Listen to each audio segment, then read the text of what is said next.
When my sister announced her pregnancy, I unexpectedly smiled because I knew her husband was not the father. But no one in the room suspected that my response would turn their worlds upside down. They say revenge is best served with a smile.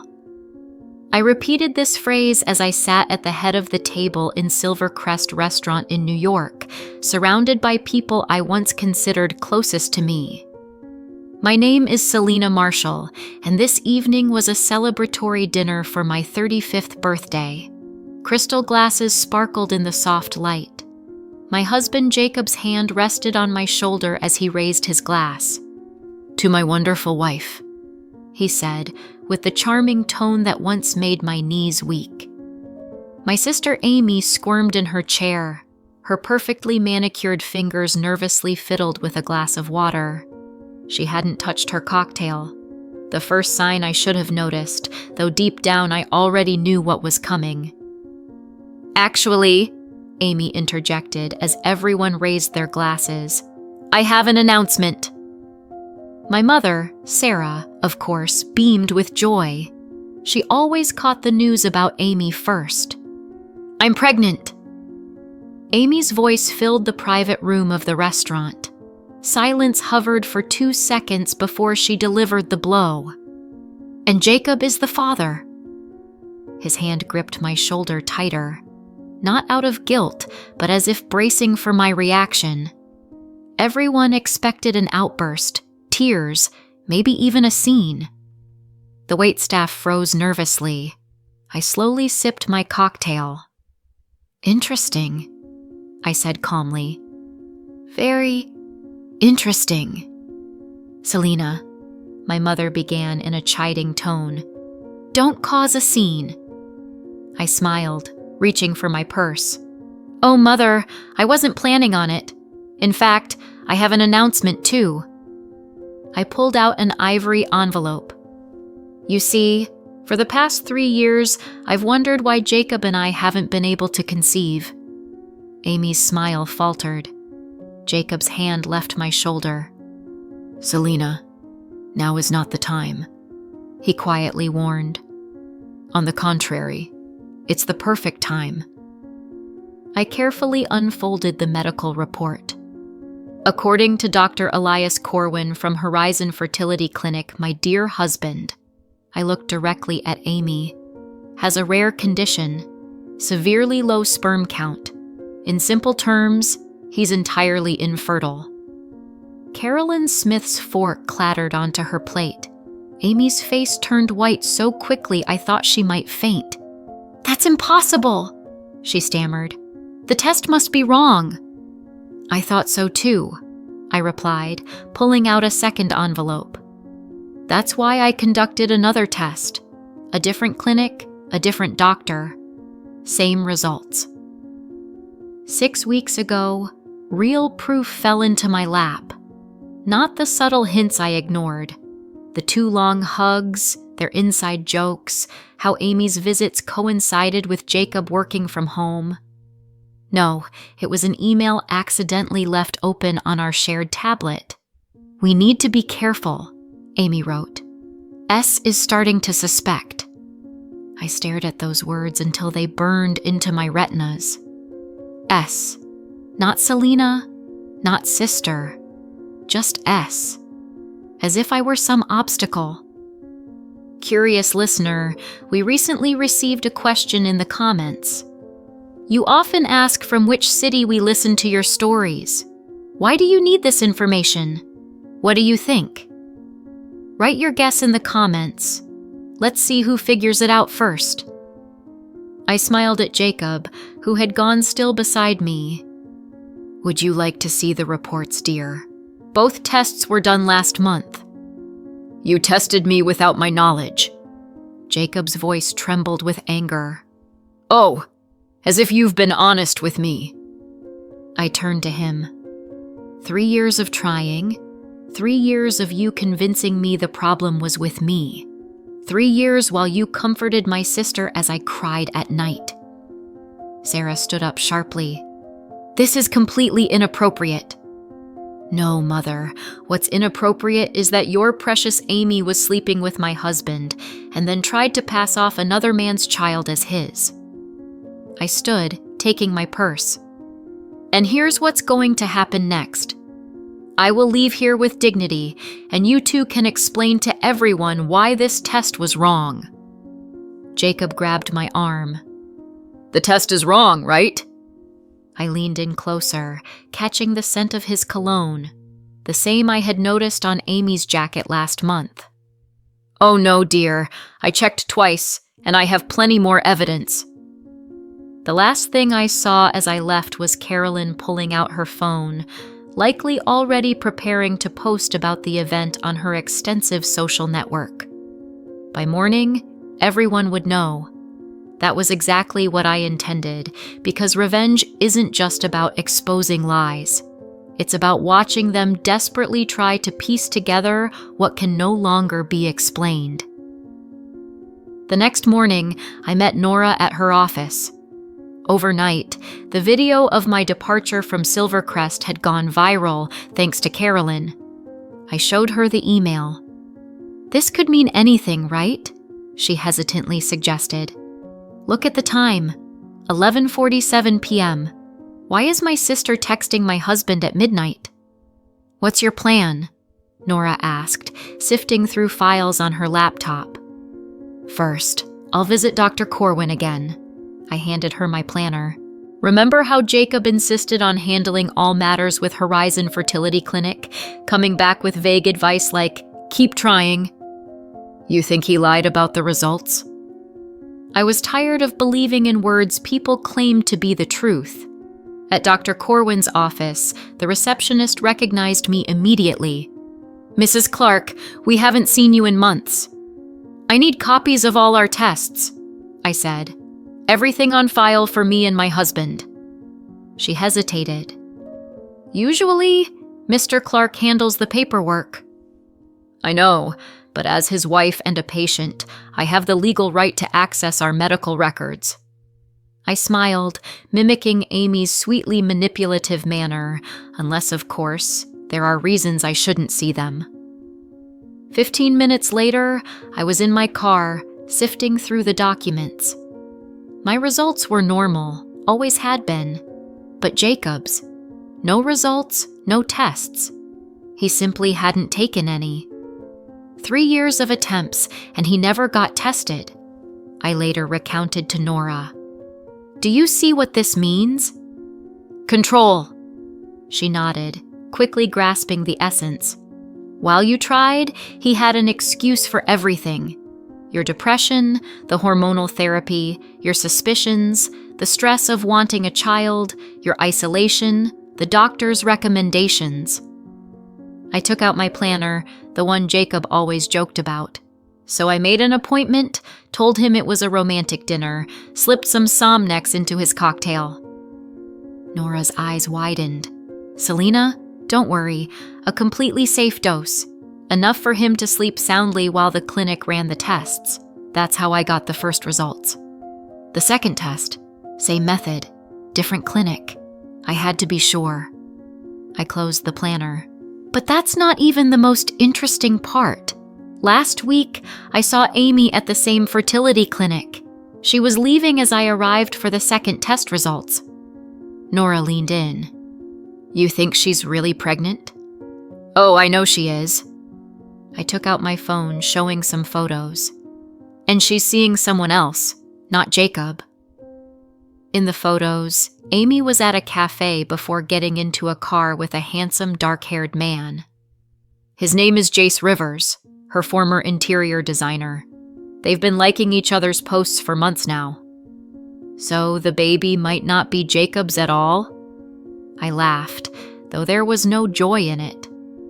The irony is, she doesn't know he can't have children. He was lying to her too. After the revelation at the restaurant, Jacob returned home before I did. When I pulled up, his car was already in the driveway. He was pacing the kitchen, phone in hand. Where have you been? I called you 6 times. I walked past him into the bedroom, retrieving the suitcase I'd hidden in the back of the closet for weeks. "Selena, stop. We need to talk. That test is wrong." 3 years, I said, not looking at him as I packed. 3 years I blamed myself, took medication, saw a therapist, and all the while, you were with my sister. "It's not like that." "Then how is it?" I turned to him. "Explain, Jacob. Explain. How could you watch me cry every month knowing you couldn't father a child, even if you wanted to?" His phone buzzed. Amy's face lit up the screen. "Answer it," I said, zipping up the suitcase. "Looks like your girlfriend needs you." "Where are you going?" "Away from you." I met with Jace the next day at a quiet cafe. He was already there, nervously fidgeting with a paper cup. "Thanks for coming," I said, sitting across from him. "I'm Selena, Amy's sister." He avoided my gaze. "Look, I'm not sure what this is about." "I think you know exactly what it's about." I placed my phone on the table, screen up, showing the photo of Jace and Amy outside the fertility clinic. "Remember the Christmas party at Vertex Solutions?" His face paled. "She said she was single." "Of course she did. She's pregnant, Jace, and trying to pass the child off as my husband's." He knocked over his cup. Coffee pooled across the table. "She's pregnant?" "About 3 months along." "Interesting timing, don't you think?" Jace grabbed napkins, sopping up the mess with shaky hands. "We were careful. She said she was on the pill." Amy has always been creative with the truth. I pulled out a document. "I need you to sign this." "What is it?" "A consent form for a paternity test, just in case." He stared at the paper for a long time. "If I sign, Amy will know I talked to you." "Amy's about to lose everything," I said softly. "The question is, don't you want to know the truth?" And he did sign. The idea of a family brunch at Oakwood Haven Club was mine. Nora thought I was crazy, but she hadn't seen my smile when everyone agreed. I chose a neutral location with plenty of witnesses and an excellent audio-visual system for presentations. Amy arrived first, in a dress accentuating her small belly. Despite the red eyes, she held her chin high, defiant. "I'm only here because Mom insisted," she said, taking a seat. "Of course," I smiled, watching as the others filed in. My mother, Carolyn, Jacob, even a few colleagues from World Solutions who'd heard of the scandal. When everyone was settled, I stood, smoothing down my dress. "I want to apologize for my behavior at the birthday dinner." Amy's face lit up with triumph. My mother nodded approvingly. "I shouldn't have exposed your lies so abruptly," I continued. "I should have been more thorough." Before anyone could respond, I pulled out a remote and activated the large screen. "What's this?" demanded Amy. "These are the paternity test results, received yesterday." On the screen appeared a document highlighting the match between Jace and Amy's unborn child. "Congratulations, sister. Jace is going to be a father." The room erupted. Amy jumped up, knocking over her water glass. "How did you get DNA from the fetus for the test?" "Thank Dr. Martis at our favorite clinic." I clicked the remote again. Pictures of Amy and Jace appeared, their secret meetings, visits to the clinic. "Christmas party? Remember Jace, Jacob? Amy's ex, with whom she was involved while planning to ensnare you?" Jacob stood up so abruptly his chair fell over. "You said he was in the past." "She tells everyone what they want to hear," I replied calmly. "Like she told you I was the reason we couldn't have children." I clicked again. Financial statements filled the screen. Speaking of lies, let's talk about how Jacob funded your house. Mother Sarah went pale. What? Company funds, I clarified. Embezzled, of course, just like the money he sent Amy for her pregnant needs. Although I suppose sleeping with 2 men at once is an expensive habit. I turned to Jacob. By the way, the legal department at World Solutions wants to meet me tomorrow. Something about me being a key witness.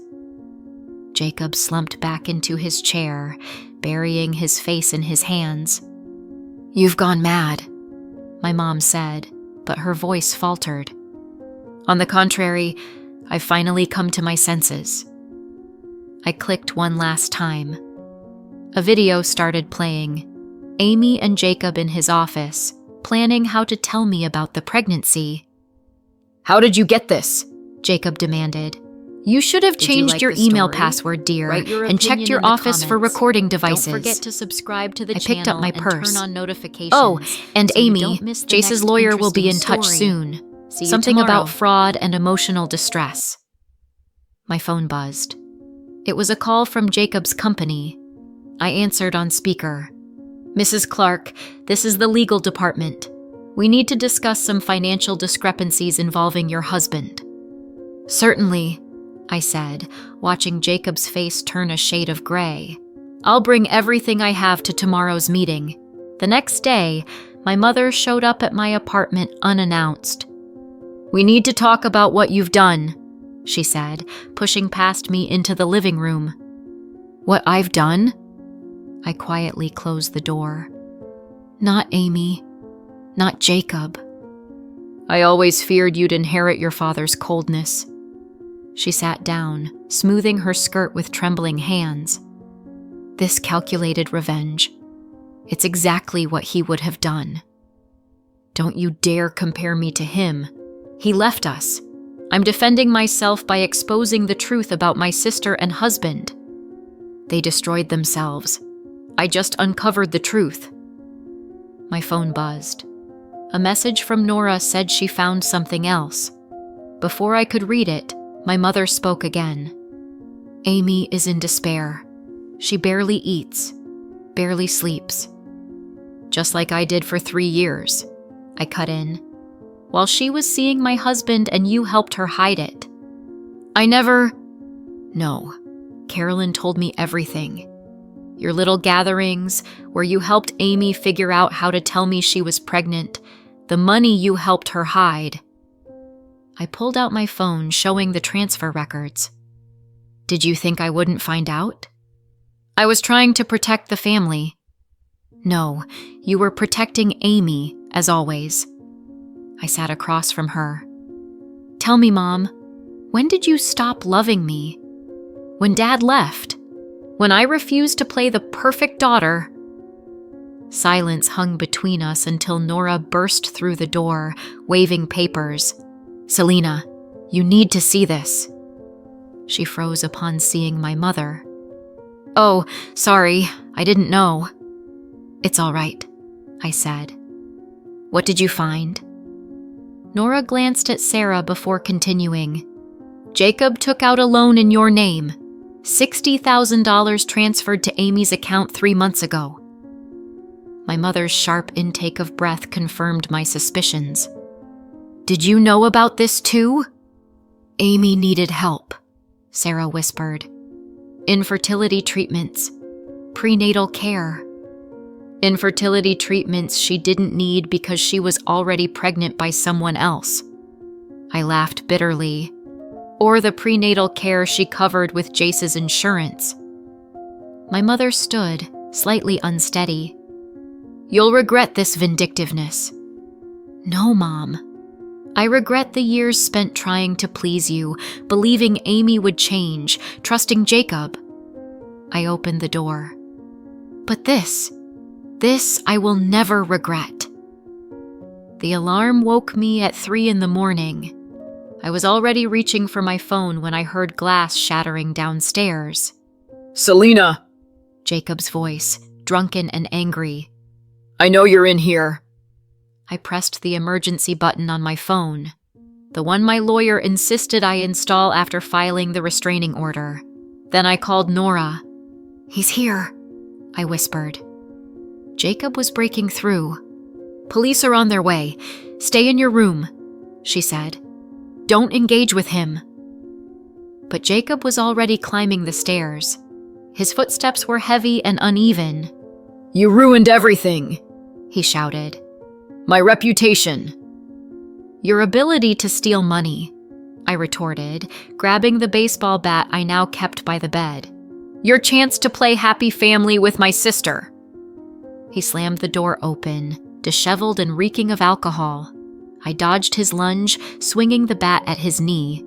He collapsed to the floor just as sirens wailed outside. "You broke the restraining order," I said calmly. "It'll look good in court." 2 weeks later, I was in the lawyer's office reviewing settlement papers. 7 years, he said, pointing to Jacob's sentence. The company agreed to damages to avoid a public scandal. Nora, sitting beside me, scrolled through the news on her phone. Amy's status as a fitness blogger is crumbling. She lost half her followers and nearly all her clients in a week. Jace filed for full custody of the child, Tobias added. With evidence of her unstable behavior, he has a strong case. I flipped through the agreement pages, feeling the past recede with every signature. What about Sarah's condo? I asked. It will be seized as part of the settlement with SWX Solutions. She received a notice of eviction. I nodded, signing the last document. That's how the empire of lies ends. Later that day, I went to the cafe Starlit Brew, carrying a small package. Amy was already there, dressed in simple maternity clothes instead of her usual designer outfits. Here to gloat? She asked as I sat down. No, I came to give you this. I handed her a gift bag. She carefully opened it, pulling out a baby rattle wrapped in her own social media posts. Her face twisted. Why are you doing this? Because you need to understand, Amy. I leaned closer. It's not about revenge anymore. It's about consequences. Every choice, every lie brought you here. I didn't want... No, you did. You wanted to steal my husband. You wanted to pass off another man's child as his. You wanted to wreck my life. I stood. But you know what destruction is? Sometimes it boomerangs back. I hate you, she whispered, tears streaming down her face. No, you hate yourself, and that's not my problem anymore. I placed a folder on the table. Jace's lawyers asked me to give you this. They're seeking full custody after the child is born. The moving truck drove away from my new loft in the Westville district, leaving me in a space that was finally all mine. Sunlight poured through the large windows, warming the wooden floors. Nora and Carolyn arrived with wine for a housewarming. This place is amazing, Carolyn said, looking over the view of New York. How does it feel?